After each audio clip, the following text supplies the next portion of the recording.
सरब पंजाबी पाठमाला 8। पाठ तीजा। शहीदां दे सरताज श्री गुरु अर्जन देव जी।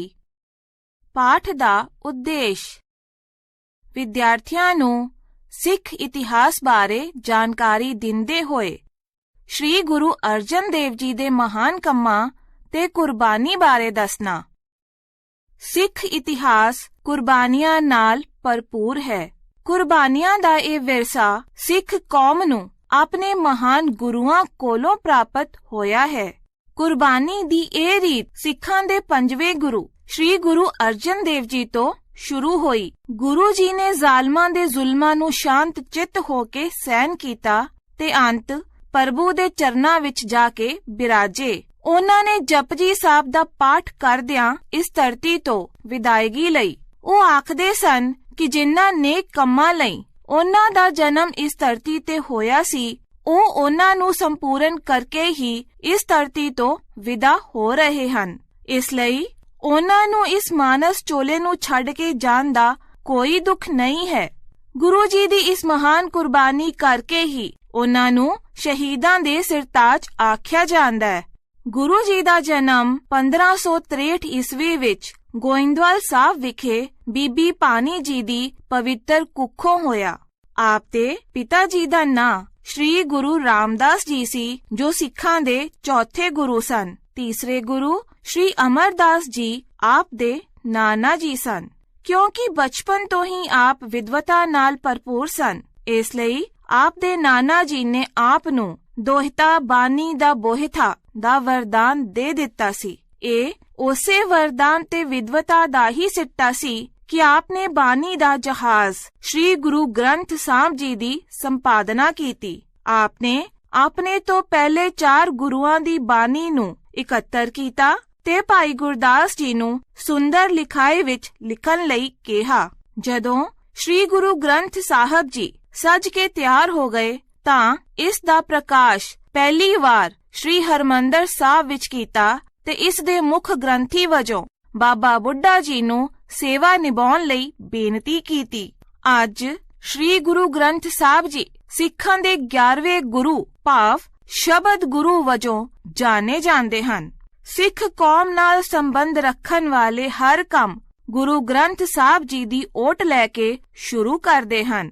ਸ਼੍ਰੀ ਗੁਰੂ ਅਰਜਨ ਦੇਵ ਜੀ ਦੀ ਵਿਦਵਤਾ ਤੇ ਗੁਣਾਂ ਨੂੰ ਵੇਖਦਿਆਂ ਪਿਤਾ ਸ਼੍ਰੀ ਗੁਰੂ ਰਾਮਦਾਸ ਜੀ ਨੇ ਇਹਨਾਂ ਨੂੰ ਆਪਣਾ ਉੱਤਰਾਧਿਕਾਰੀ ਚੁਣਿਆ ਤੇ ਗੁਰਗੱਦੀ ਤੇ ਬਿਠਾਇਆ। ਆਪ ਦਾ ਗੁਰੂ ਬਣਨਾ ਆਪ ਦੇ ਵੱਡੇ ਭਰਾ ਪ੍ਰਿਥੀ ਚੰਦ ਨੂੰ ਹਜ਼ਮ ਨਹੀਂ ਸੀ, ਕਿਉਂਕਿ ਘਰ ਵਿੱਚ ਵੱਡਾ ਹੋਣ ਕਰਕੇ ਉਹ ਆਪਣੇ ਆਪ ਨੂੰ ਗੁਰਗੱਦੀ ਦਾ ਹੱਕਦਾਰ ਸਮਝਦਾ ਸੀ। ਪਰੰਤੂ ਪਿਤਾ ਅਨੁਸਾਰ ਪ੍ਰਿਥੀ ਚੰਦ ਗੁਰਗੱਦੀ ਦਾ ਦੂਰ ਨੇੜਿਓਂ ਵੀ ਹੱਕਦਾਰ ਨਹੀਂ ਸੀ। ਉਸ ਵਿੱਚ ਉਹ ਗੁਣ ਨਹੀਂ ਸਨ ਜੋ ਇੱਕ ਗੁਰਗੱਦੀ ਦੇ ਵਾਰਿਸ ਵਿੱਚ ਹੋਣੇ ਚਾਹੀਦੇ ਹਨ। ਇਸ ਤੇ ਪ੍ਰਿਥੀ ਚੰਦ ਈਰਖਾ ਵਿੱਚ ਸੜਨ ਲੱਗਾ ਤੇ ਗੁਰੂ ਜੀ ਨੂੰ ਨੁਕਸਾਨ ਪਹੁੰਚਾਉਣ ਲਈ ਹਰ ਜਾਇਜ਼ ਨਾਜਾਇਜ਼ ਹੱਥਕੰਡਾ ਅਪਣਾਉਣ ਲੱਗਾ।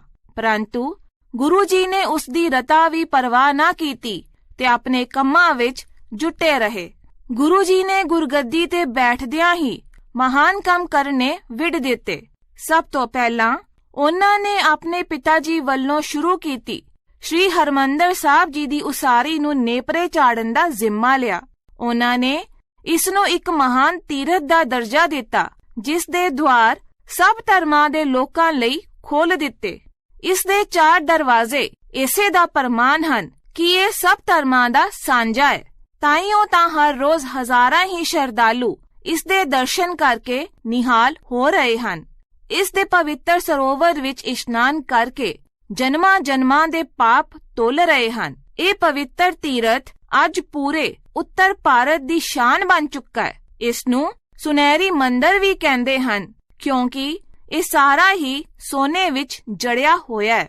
ਕਹਿੰਦੇ ਹਨ ਕਿ ਇਸ ਤੇ ਸੋਨਾ ਚੜਾਉਣ ਦਾ ਕੰਮ ਮਹਾਰਾਜਾ ਰਣਜੀਤ ਸਿੰਘ ਨੇ ਕੀਤਾ ਸੀ। ਗੁਰੂ ਜੀ ਦੇ ਮਹਾਨ ਕੰਮਾਂ ਵਿੱਚ ਅੰਮ੍ਰਿਤਸਰ ਤੋਂ 20 ਕਿਲੋਮੀਟਰ ਦੀ ਵਿੱਥ ਤੇ ਬਣਾਇਆ ਗਿਆ ਗੁਰਧਾਮ ਤਰਨ ਤਾਰਨ ਹੈ। ਗੁਰੂ ਜੀ ਅਨੁਸਾਰ ਇਸ ਦੀ ਮਿੱਟੀ ਤੇ ਜਲਵਾਯੂ ਵਿੱਚ ਰੋਗਾਂ ਨੂੰ ਦੂਰ ਕਰਨ ਦੀ ਤਾਸੀਰ ਭਰੀ ਪਈ ਹੈ। ਇਸ ਦੇ ਨਾਂ ਤਰਨ ਤਾਰਨ ਤੋਂ ਜ਼ਾਹਰ ਹੈ ਕਿ ਇਹ ਗੁਰਧਾਮ ਡੁੱਬਦੀਆਂ ਰੂਹਾਂ ਨੂੰ ਤਾਰਨ ਲਈ ਹੀ ਬਣਿਆ ਹੈ। ਇੱਕ ਪਤੀ ਦੇ ਰੂਪ ਵਿੱਚ ਗੁਰੂ ਸਾਹਿਬ ਇੱਕ ਆਦਰਸ਼ਕ ਪਤੀ ਵਜੋਂ ਜਾਣੇ ਜਾਂਦੇ ਹਨ। ਆਪ ਦੀ ਧਰਮ ਪਤਨੀ ਮਾਤਾ ਗੰਗਾ ਜੀ ਨੇ ਇੱਕ ਵਾਰ ਆਪ ਪਾਸ ਪੁੱਤਰ ਦੀ ਪ੍ਰਾਪਤੀ ਲਈ ਬੇਨਤੀ ਕੀਤੀ। ਆਪ ਨੇ ਕਿਹਾ ਕਿ ਆਪ ਨੂੰ ਪੁੱਤਰ ਦੀ ਦਾਤ ਬਾਬਾ ਬੁੱਢਾ ਜੀ ਪਾਸੋਂ ਪ੍ਰਾਪਤ ਹੋਵੇਗੀ। ਉਹਨਾਂ ਨੂੰ ਖੁਸ਼ ਕਰਨ ਲਈ ਆਪ ਉਹਨਾਂ ਕੋਲ ਮਿੱਠੇ ਪ੍ਰਸ਼ਾਦਿਆਂ ਨਾਲ ਅਚਾਰ ਗੰਢੇ ਲੈ ਕੇ ਜਾਓ, ਭਾਵ ਸਾਦਾ ਜਿਹਾ ਭੋਜਨ ਤਿਆਰ ਕਰਕੇ ਲੈ ਕੇ ਜਾਵੋ। ਉਹ ਤੁਹਾਨੂੰ ਨਿਰਾਸ਼ ਨਹੀਂ ਕਰਨਗੇ। ਬਾਬਾ ਬੁੱਢਾ ਜੀ ਨੇ ਮਿੱਠੇ ਪ੍ਰਸ਼ਾਦੇ ਬੜੇ ਸਵਾਦ ਨਾਲ ਛਕੇ ਤੇ ਕਿਹਾ, ਮਾਤਾ ਜਾ ਤੇਰਾ ਪੁੱਤਰ ਅਵਤਾਰਾਂ ਦਾ ਅਵਤਾਰ ਹੋਵੇਗਾ। ਉਹ ਲੋਕਾਈ ਦਾ ਪਾਤਸ਼ਾਹ ਹੋਵੇਗਾ। ਜਿਵੇਂ ਮੈਂ ਮੁੱਠੀ ਨਾਲ ਗੰਢੇ ਪੰਨੇ ਹਨ, ਉਹ ਜ਼ਾਲਮਾਂ ਦੇ ਸਿਰਾਂ ਨੂੰ ਤੋੜੇਗਾ। ਉਹ ਮੀਰੀ ਤੇ ਪੀਰੀ ਦੋ ਧਾਰੀ ਤਲਵਾਰ ਪਹਿਨੇਗਾ। ਇਹ ਬਾਬਾ ਬੁੱਢਾ ਜੀ ਦਾ ਵਰਦਾਨ ਹੀ ਸੀ ਕਿ ਮਾਤਾ ਗੰਗਾ ਨੇ ਇੱਕ ਸੁੰਦਰ ਜਿਹੇ ਪੁੱਤਰ ਨੂੰ ਜਨਮ ਦਿੱਤਾ, ਜੋ ਸ਼੍ਰੀ ਗੁਰੂ ਹਰਗੋਬਿੰਦ ਸਾਹਿਬ ਜੀ ਦੇ ਨਾਂ ਨਾਲ ਪ੍ਰਸਿੱਧ ਹੋਏ ਤੇ ਸਿੱਖਾਂ ਦੇ 6ਵੇਂ ਗੁਰੂ ਸਦਾਏ।